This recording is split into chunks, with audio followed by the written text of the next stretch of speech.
It is called Mrs. Doyle is Out of Control, and it is the first book from the series My Weird School Days. All right. So there's not a whole lot of pictures because it's a chapter book. So as we get started, let me know. If there's a picture that comes up, I will let you know about it. Okay. All right. Give me a thumbs up if you can hear me loud and clear. All right. It looks like everybody's good.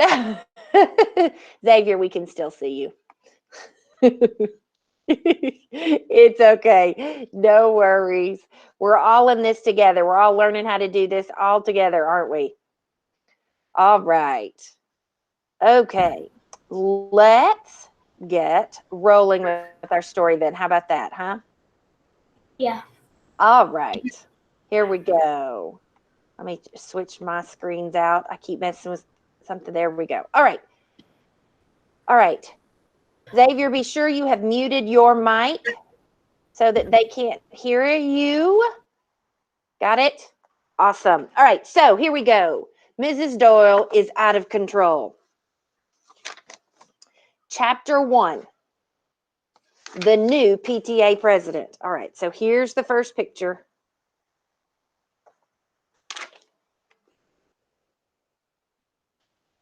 The new PTA president. My name is AJ, and I hate school. But you know what? Soon I won't have to go to school anymore for a long time. Do you know why? Because it's the first day of June. Yay! June is the best month of the year because that's when summer starts. Yeah, you guys can hear my dog, can't you? Yippee! No school in until September. Me and the guys are putting our backpacks into our cubbies. Hold on. Okay, so me and the guys are putting our backpacks into our cubbies. It was Michael who started singing the best song in the history of the world. No more pencils, sang Michael, who never ties his shoes. No more books, sang Ryan, who would eat anything, even stuff that isn't food. No more teachers, sang Nell, who we call Nell, the nude kid, because even though he wears clothes, dirty looks, I sang.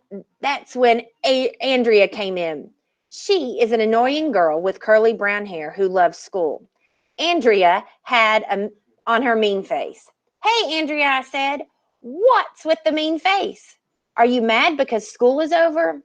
No, Arlo, said Andrea, who calls me by my real name because she knows I don't like it. That's not why I'm mad. Did you hear about the PTA election last night? No. My mother was running for president, she said, but she came in second. So she has to be vice president again. Big deal, I told Andrea. If the president gets assassinated, then your mom will become president. Nobody assassinates a PTA president, Arlo. Andrea said, rolling her eyes. They do too, I told her. Do not. Do too. We went back and forth like this for a while. Sheesh, what a grouch. So, what if her mom isn't the PTA president? Andrea should take a chill pill. I went to my seat, which was next to Ryan's. Where's Miss Daisy? Ryan asked.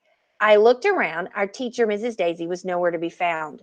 She usually gets to class. Now your 3-year-old nephew won't leave you alone.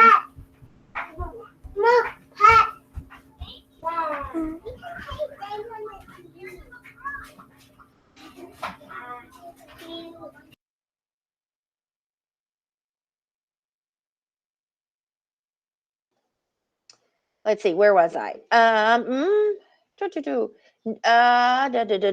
Oh, Daisy called. Where's Miss Daisy? Ryan asked. I looked around. Our teacher, Mrs. Daisy, was nowhere to be found. She usually gets to class early. Mrs. Daisy used to be called Miss Daisy, but then she got married.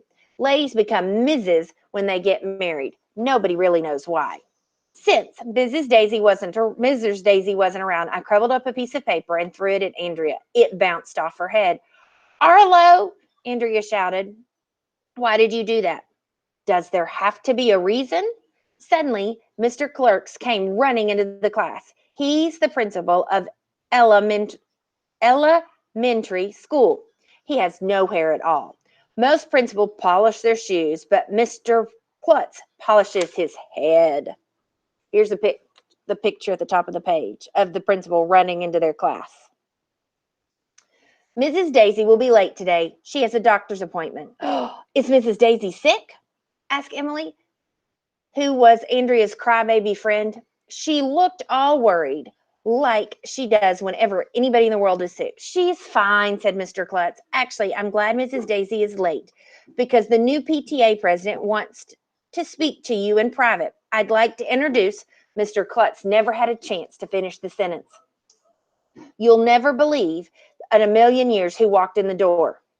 Nobody, because if you walked into the door, you would be hurt. But you'll never believe who walked into the doorway.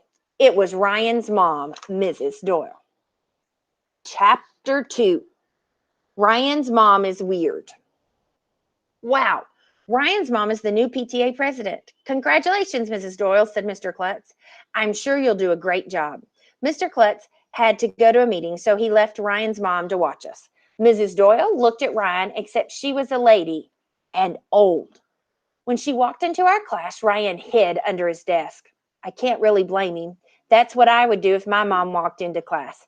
Parents should never come to your class unless it's your birthday and they're bringing cupcakes for everybody. That's the first rule of being a kid. Wow, the president of the PTA is important, I whispered to Ryan. It's almost like being president of the United States. Ryan hid even further under his desk. Andrea crossed her arms and said, humph. Whenever anybody crosses their arms and says, humph, it means they're mad. Nobody really knows why. Here's a picture of Mrs. Doyle. Good morning, said Mrs. Doyle. Are you kids excited about the end of school? Yes, said all the boys. No, said all the girls. Are you excited about moving up to third grade, said Mrs. Doyle. Yes, said all the girls. No, said all the boys.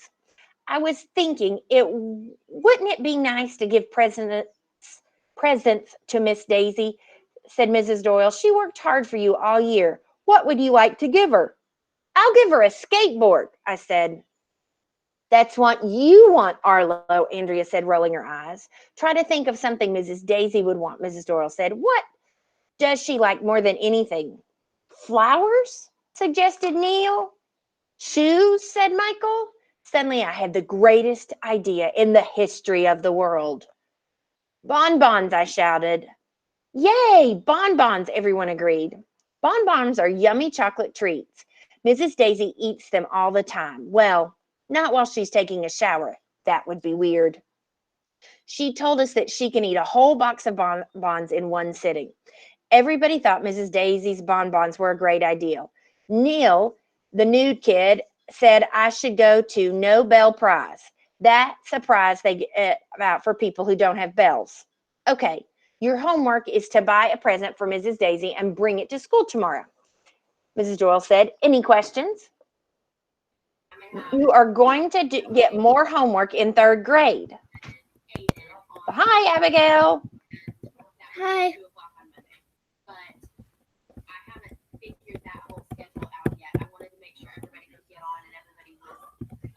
Abigail, go ahead and mute your microphone. Hit your microphone button so that it turns off. Okay.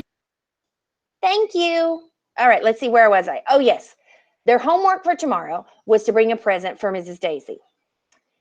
Are we going to get more homework in third grade? Asked Emily. I'm not sure, said Mrs. Doyle. Next year, you'll learn multiplication tables, and you'll learn all about, Mrs. Doyle didn't get a chance to finish her sentence because the strangest thing in the history of the world happened.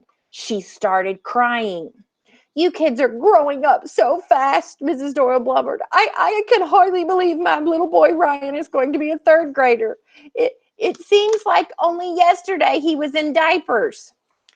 Look at the picture of Ryan in diapers. Everybody looked at Ryan, who was still hiding under his desk. We wore diapers yesterday?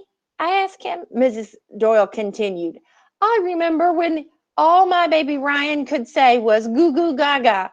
and all he could do was pee. I had to wipe his little bottom for him. Now look at him. Everyone looked at Ryan.